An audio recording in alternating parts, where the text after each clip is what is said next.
Hai Atomian, jumpa lagi dengan saya Maria Francisca Winata.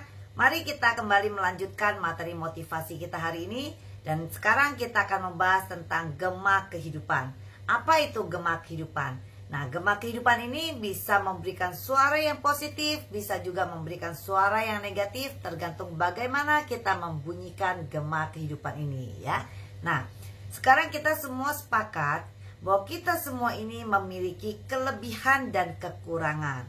Tidak ada satupun orang di dunia ini yang hanya memiliki kelebihan tanpa kekurangan, ataupun sebaliknya, hanya ada kekurangan tanpa kelebihan. Nah, tapi pertanyaannya, kenapa di dunia ini ada orang sukses dan ada orang gagal? Nah, yang orang sukses ini, kalau kita jumpai, kalau kita lihat, rasanya kita terkagum-kagum dengan figur tersebut. Rasanya kita tidak menemukan kekurangan dari orang tersebut, dan kita merasa dia begitu sempurna, memiliki segalanya dan menguasai segala hal. Ya, apakah benar demikian? Nah, sebaliknya, apakah orang gagal? Dia diliputi dengan segala ketidakmampuan, dia diliputi dengan segala ketidakberuntungannya dia, atau apa yang terjadi? Ya, sehingga bisa ada orang yang sukses dan ada orang yang gagal. Nah, yang harus kita tahu bahwa sebenarnya mereka yang sukses itu adalah orang-orang yang benar-benar memfokuskan diri terhadap kelebihan yang dia miliki. Terus asa dan terus memoles kelebihannya, sehingga benar-benar hanya kelebihannya ini mampu menutupi kekurangan yang dia miliki. Ya, nah, orang gagal itu adalah orang-orang yang sibuk memfokuskan diri terhadap kekurangan yang dimiliki. Sehingga benar-benar kekurangannya ini benar-benar menumpuk dan akhirnya menutupi kelebihan yang sebenarnya dia miliki. Sehingga dia benar-benar terlihat sebagai orang yang termiskin di dunia. Udah kayak lagu dangdut ya. Dia seperti orang yang paling tidak berdaya di dunia. Orang yang paling patut dikasihani. Yaitu adalah orang-orang yang gagal. Nah, itu sebenarnya tergantung bagaimana dia memfokuskan diri. Sekarang bagaimana caranya kita bisa memfokuskan diri pada kelebihan kita? Nah, jadi teman-teman, sebenarnya sederhana sekali. Prinsipnya hanya satu, kita harus mampu mensyukuri apa yang kita ada, dan mulailah dari apa yang Anda ada. Nah, itu caranya Anda bisa memfokuskan diri terhadap kelebihan yang Anda miliki. Nah, bersyukur pun sebenarnya ada dua kategori. Hati-hati ya. Nah, bersyukur kadang-kadang bisa membuat orang menjadi pasrah. Nah, itu adalah bersyukur dari orang-orang yang gagal. Hati-hati ya. Nah, bagaimana bersyukur yang seperti apa? Banyak sekali orang yang gagal supaya dia merasa nyaman dan tidak merasa bersalah terhadap kegagalannya, dia mengatakan, aku mensyukuri apa yang aku miliki. Aku sekarang ada ini ya, pasrah saja, kita bersyukur. Jangan terlalu berharap lebih. Jangan terlalu ngoyo ya. Terus bilang, biarlah hidup ini bagaikan air yang mengalir. Ya, kita nikmati saja. Ingat teman-teman, air mengalir itu selalu dari atas ke bawah. Tidak pernah air mengalir dari bawah ke atas. Kalau kita biarkan kehidupan kita bagaikan air mengalir begitu saja, maka kehidupan kita akan mengalir makin turun ke bawah. Memang akan benar-benar seperti itu. Karena kita tahu, uang kita, rupiah, itu inflasinya luar biasa. Kalau sekarang pun kita merasa secara keuangan kita susah, dan kita tidak melakukan gebrakan yang luar biasa, gebrakan baru, pasti dan saya yakini 3 tahun ke depan kita akan semakin susah. Tidak mungkin jadi lebih senang daripada sekarang ini. Sudah tidak mungkin. Ya, jadi jangan biarkan kehidupan Anda bagaikan air mengalir. Air yang namanya dari bawah ke atas itu perlu kekuatan yang luar biasa. Perlu jet pump yang luar biasa untuk push air itu naik ke atas. Perlu tenaga yang luar biasa untuk mendorong air itu bisa lompat dan menerjang ke atas. Ya, itu perlu energi yang luar biasa. Ya, jadi ingat itu, bersyukur pun ada bersyukur yang membuat kita pasrah. Nah, jangan bersyukur yang seperti itu. Tapi kita harus bersyukur, yang mampu rasa bersyukur itu membuat kita menjadi orang yang optimis. bukan orang yang ambisi. Beda ya, optimis dengan ambisi itu hal yang berbeda. Nah, nanti kita akan bahas lebih lanjut lagi. Sekarang kita bahas yang bersyukur yang membuat kita optimis seperti apa. Nah, bersyukur ini orang seringkali merasa kekurangan dan kelebihan itu di dua hal yang paling fenomenal, itu adalah waktu dan uang. Saya kasih contoh. Teman-teman yang sekarang kerja di kantor, banyak kalau kita ajak mereka untuk start di network, untuk merubah, untuk mendapatkan kehidupan yang lebih berkualitas. Mereka kalau yang pesimis, mereka yang fokus pada kekurangan, mereka akan bilang, saya tidak ada waktu. Waktu saya habis di kantor. Saya sudah lelah. Ya, itu memang benar. Itu udah kekurangannya dia. Dia kurang waktu. Tapi kalau mereka yang benar-benar bisa mensyukuri dari apa yang dia punya, dia akan melihat dari segi yang berbeda. Orang-orang, teman-teman kita yang mengantor, yang kerja kantor, itu mereka setiap hari datang ke kantor, itu langsung berjumpa dengan begitu banyak orang. Mereka dikelilingi oleh orang-orang sepanjang hari. Ya, jadi manfaatkan apa yang menjadi kelebihan Anda. Nah, kelola itu dan maksimalkan itu, pakai dengan minimal waktu yang Anda punya. Ya, Anda bisa mengamati teman-teman kerja Anda sepanjang hari yang begitu banyak orang. Teman-teman Anda ini butuh apa? Anda bisa masuk persis sesuai kebutuhan dia, sehingga kemungkinan mereka mau join dengan Anda jauh lebih besar, karena Anda mengamati mereka setiap hari. Waktu Anda hanya punya itu jam makan siang 1 jam. Anda cukup 1 hari fokus dengan 1 orang yang Anda ajak. Anda bisa lihat yang mana dulu. Anda bisa lihat sekeliling teman-teman Anda yang mana dulu Anda pretelin untuk Anda dekati. Itu kelebihan Anda. Jangan fokus dengan kelemahan Anda bahwa Anda tidak ada waktu. Anda lupa dengan kelebihan Anda. Anda dikelilingi dengan sejumlah orang.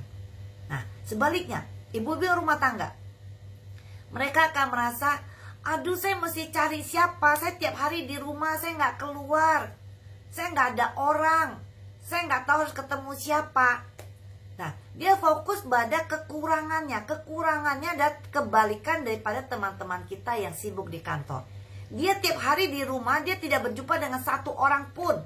Kalau mau ketemu dengan 1 orang pun, dia harus mengeluarkan energi lebih untuk keluar dari rumah, untuk jumpa orang tersebut. Tapi teman-teman ingatlah, kalau ibu rumah tangga ini memfokuskan pada kelebihan yang dia miliki, apa? Dia memiliki waktu yang jauh lebih fleksibel daripada orang yang di kantor. Nah, jadi kalau dia merasa memfokuskan diri pada kelebihan yang dia miliki, dia akan jadi optimis. Oh iya, saya punya banyak waktu. Saya tidak banyak dikelilingi oleh orang-orang, tapi saya punya waktu. Saya akan kelola waktu saya lebih fleksibel. Saya akan punya banyak waktu untuk menghubungi teman saya, untuk WeChat mereka, ngobrol dulu, mencari tahu kebutuhan mereka, meraba-raba kebutuhan mereka apa, supaya saya bisa masuk dengan tepat. Dia punya banyak waktu yang lebih fleksibel untuk WeChat, untuk menghubungi teman-temannya. Tapi kelemahannya, dia tidak dikelilingi dengan orang-orang. Semua orang dalam kondisi yang seperti ini sama. Nah, tinggal bagaimana kita memfokuskan diri terhadap kelebihan dan kekurangan kita, ya.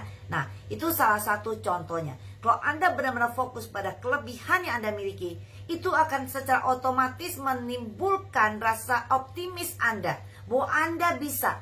Anda tidak sempat memikirkan susahnya, Anda tidak sempat memikirkan kendala Anda, karena Anda optimis. Ya, nah optimis yang terbina dengan baik, ya, itu akan membawa Anda menemukan cara dan jalan untuk menuju sukses. Nah, yang paling penting lagi adalah jaga ritme kerja kita. Ritme kerja ini sangat penting. Anda walaupun kerja di rumah maupun kerja di kantor, Anda perlu kerja dengan baik di bisnis network ini. Jangan kerja berdasarkan mood Anda. Lagi pengen, wah getol. Lagi nggak pengen, Anda biarkan. Tidak bisa. Ini adalah bisnis yang sangat luar biasa. Perlu ritme kerja yang benar. Kerjalah dengan profesional. Ini adalah bisnis yang besar. Dan bisnis ini benar-benar ada di tangan Anda. Ya. Nah, apalagi yang menghambat orang untuk maju di bisnis ini? ada satu pertanyaan yang sering menggelitik saya, yang ingin saya jelaskan pada teman-teman. Banyak yang merasa bisnis multi level ini tidak fair, nggak fair dalam membagikan hasil. Kalian yang sudah di atas yang paling enak, kita yang baru join tuh kerja buat kalian. Karena bisnis ini piramid, jelas-jelas dari bagannya ini piramid sekali. Begitu bunyinya ya. Nah, perlu teman-teman pahami, betulkah bisnis multi level ini adalah piramid ya. Jadi teman-teman bisa mendengarkan sharing saya dan Anda bisa membantu menjawab pertanyaan teman-teman Anda apabila mereka melontarkan itu. Kadang-kadang mereka tidak mengerti apakah piramid atau tidak. Secara struktur bagan Anda lihat seperti piramid. Karena kita kan dari satu melahirkan dua. Dari satu ini melahirkan dua lagi. Dari ini melahirkan dua. Tentu secara struktur itu seperti piramid. Itu hanya secara bagan. Tapi secara peluang, semuanya memiliki peluang yang sama, akan seperti ini. Dari bawah lebarnya sama sampai atas sama. Tidak ada yang namanya membuat kerucut segitiga. Tidak ada. Semua mempunyai peluang yang sama. Yang pertama join maupun yang paling belakang join memiliki sistem yang sama. Anda di perusahaan yang sama, Anda di produk yang sama, Anda memiliki sistem yang sama, sehingga peluang Anda untuk sukses pun sama. Bedanya hanya ada di mental kita. Mental saya dengan mental Anda dengan mental teman Anda. Nah, semua itu yang membuat perbedaan di mana dan siapa yang akan sukses di bisnis ini. Ya. Nah, contohnya lagi, kalau kita balikkan ke yang dia ngotot secara struktur, kita akan tanyakan. Yang dinamanya piramid itu jelas-jelas Anda yang kantor. Kalau Anda merasa ini tidak fair, kalau Anda masih kerja di kantoran, lebih baik segera resign. Anda mau cari sesuatu yang tidak piramid. Anda ingin mencari sesuatu yang fair. Datanglah join dengan kami, jangan lagi ngantor kalau begitu. Kenapa? Justru yang ada di kantor itu sangat piramid.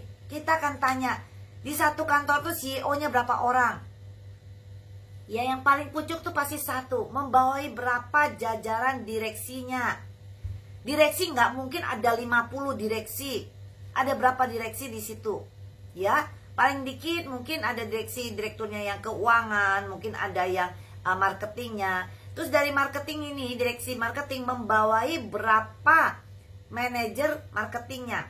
Dari manajer marketing akan membawa lagi berapa supervisor. Supervisor membawahi berapa lagi staff di bawahnya. Ini benar-benar piramid. Ya. Kalau Anda semua staff itu adalah jajaran yang di bawah, paling bawah. Income Anda udah pasti lebih kecil daripada yang di atas.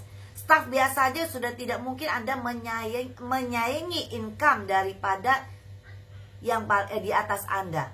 Ya, nggak mungkin Anda menyaingi income dari supervisor Anda, manajer Anda. Anda tidak mungkin menyaingi mereka karena Anda benar-benar ada di lapisan bawah. Anda punya peluang nggak ke atas? Punya. Tapi kemungkinannya itu tidak mungkin naik ramai-ramai. Misalnya kita di sini ada 10 staff marketing. Setiap tahun dipromosikan.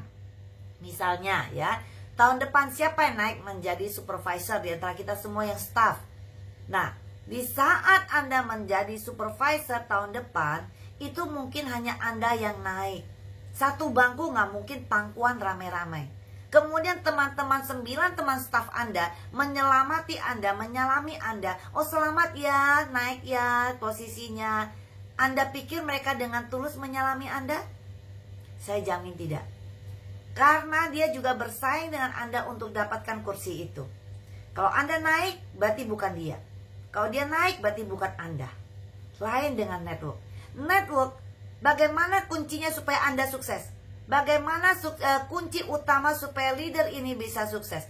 Tidak ada jawaban lain. Semua orang mau sukses di bisnis network itu harus bisa mensukseskan jaringannya, harus bisa mensukseskan bawahnya, harus bisa mensukseskan teman-temannya. Nah, itu. Jadi kita harus merasa happy dan bersyukur kalau ada teman kita bisa naik dan bisa sukses seperti kita. Kita akan berusaha mengajak mereka mengikuti jejak kita sama-sama di peringkat yang sama. Itu plan dari Atomy. Ya. Jadi kita akan sangat senang mengajak orang naik dan mengikuti kita. Kalau Anda di kantor terbalik, Anda tidak mungkin mau mengajak dia sama-sama menjadi supervisor. Karena saingan Anda nanti akan naik jadi manajer, itu adalah saingan Anda. Ya. Itu piramid yang sesungguhnya. Ya, jadi Anda harus benar-benar tahu itu. Apalagi, ya, jadi banyak hal yang harus kita tahu sehingga kita mampu membunyikan gema yang positif dalam hidup Anda. Kalau Anda menjadi orang yang optimis, otomatis Anda akan menggemakan pantulan di dalam pikiran Anda, hati Anda. Sehingga Anda akan terus maju. Anda akan merasa bahwa yes, saya bisa. Nah, pantulan itu akan menghantam Anda lagi. Bahwa oke, saya bisa. Yes, saya pasti menuju ke sana. Itu kan mantul lagi. Ya. Nah, tapi kalau Anda tidak bisa mensyukurinya dengan tepat, Anda bersyukur secara pasrah, atau Anda malah memfokuskan diri pada kelemahan Anda, maka Anda akan membunyikan gema kehidupan yang sangat negatif. Anda akan merasa, saya nggak bisa. Gema itu akan balik pada Anda, bahwa benar saya tidak bisa. Saya orang yang paling tidak beruntung di dunia ini. Nah, gema itu kan balik, bahwa Anda benar-benar bukan orang yang beruntung di dunia ini. Nah, ini sudah sangat mematikan kita, ya. Jadi, bagaimana Anda memainkan gema kehidupan Anda, benar-benar kuncinya adalah di tangan Anda sendiri. Oke, Atomians, itu sharing saya hari ini. Bunyikan gema kehidupan Anda, bunyikan itu bahwa Anda bisa, ya. Semuanya mari kita teriakan, ayo, ayo bisa. Anda bisa like, share, dan subscribe-nya. Dah.